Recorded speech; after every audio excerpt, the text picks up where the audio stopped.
அஸ்ஸலாமு அலைக்கும் ரஹ்மத்துல்லாஹி வபரகாத்துஹும். நோன்பின் நோக்கம், நம்முடைய இந்த இஸ்லாமிய சமுதாயத்துல இறைவன் நோன்பை நம் மீது கடமையாக்கி இருக்கிறார். இறைவன் நம் மீது நோன்பை கடமையாக்கி இருப்பதுல முக்கிய நோக்கம் என்னவென்றால் இறை எச்சம்தான்.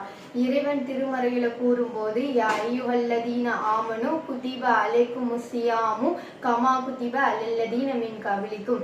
உங்கள் மீது நோன்பு கடமையாக்கப்பட்டிருக்கிறது. உங்களுக்கு மட்டுமல்ல, உங்களுக்கு முன்னால் உள்ள சமுதாயத்திற்கும் அல்லாஹ் நோன்பை கடமையாக்கப்பட்டது போல உங்களுக்கும் கடமையாக்கி இருக்கிறான். ஆனால் இந்த இஸ்லாமிய சமுதாயத்துல பலர் பல விதமாக தவறுதலாக புரிந்திருக்கிறார்கள். பசியை உணர்வதற்காகத்தான் நோன்பு, தாகத்தை உணர்வதற்காகத்தான். ஏழைகள் எப்படி பசியோடு வாழ்றார்களோ அதை போன்று நாமளும் உணரணும், அதற்காகத்தான் இந்த நோன்புன்னு தவறுதலாக புரிந்திருக்கிறார்கள். ஆனால் அல்லாஹ் என்ன சொல்றான்? இறை எச்சத்தை உணர்வதற்காகத்தான் இந்த நோன்பு. லஅல்லக்கும் தத்தக்கும், நீங்கள் தக்குவாவை அடைந்தவர்களாக மாறலாம். யாரு இந்த ரமலான்ல இது கடமையாக்கப்பட்ட நோக்கத்திற்காக கழிக்கிறார்களோ அவர்களுக்கு இது தக்குவாவை தரும்.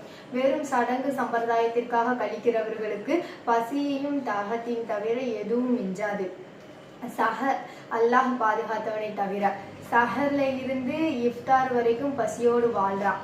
அவனுக்கு முன்னால் எந்த உணவு வைக்கப்பட்டாலும் அவன் சாப்பிடுவானா?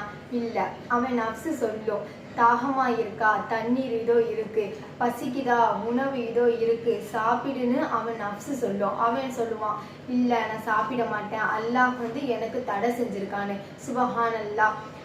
அவன் தன் நஃப்ஸோடு போராடுறான், அவன் தன் நஃப்ஸையை எதிர்த்து இருக்கான். அல்லாஹ் கூறுறான், இந்த தன்மையில நீ வாழ்ந்தால் உனக்கு இது தக்குவாவை தரும். இந்த ரமலான்ல இப்படி உணர்வோடு வாழ்ந்து நஃப்ஸோடு போராடி இறையச்சத்துடன் இருப்பதை உணர்ந்து கொண்டா இந்த ரமலான் முடிந்த பிறகும் அவன் தன் நஃப்ஸோடு போராடுவான். அல்லாஹ்க்கு பயந்து வாழும் போதுதான் எந்த நேரத்திலுமே எந்த இடத்திலுமே சரியாக இருக்க முடியும். அத்தகைய இறை எச்சத்தை ஏற்படுத்துவதற்காகத்தான் இறைவன் நோன்பை நம் மீது கடமையாக்கி இருக்கிறார். அஸ்ஸலாமு அலைக்கும் ரஹ்மத்துல்லாஹி வபரகாத்துஹு.